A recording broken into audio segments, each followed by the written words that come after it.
Breaking news చూస్తున్నాం. గత కొద్ది రోజులుగా తెలుగు రాష్ట్రాల్లో భారీగా బస్సు ప్రమాదాలు చోటు చేసుకుని పదుల సంఖ్యలో ప్రజలు ప్రాణాలు కోల్పోతున్నారు.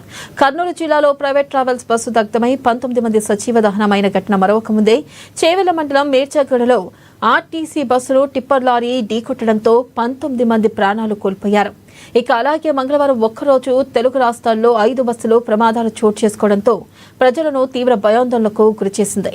ఇక ఈ వరుస ప్రమాదాల నుంచి ఇప్పుడిప్పుడే ప్రజలు కోలుకుంటూ ఉండగా మరో బస్సు ప్రమాదం జరిగి మంటల్లో పూర్తిగా దగ్ధమైంది.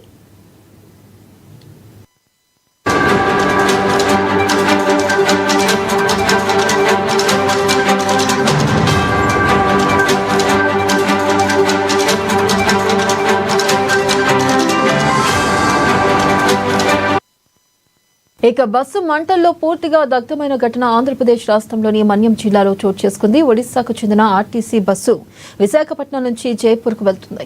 అయితే ఈ క్రమంలో మన్యం జిల్లాలోని పార్వతీపురం సమీపంలోకి రాగానే ఒక్కసారిగా బస్సులో మంటలు చెలరేగాయి.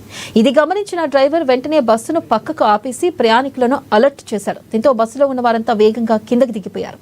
అనంతరం క్షణాల్లోనే బస్సు మొత్తం మంటలు చెలరేగి పూర్తిగా దగ్ధమైంది. డ్రైవర్ అప్రమత్తంగా ఉండడంతో పెను ప్రమాదం తప్పి ప్రయాణికులు మొత్తం ప్రాణాలతో బయటపడ్డారు.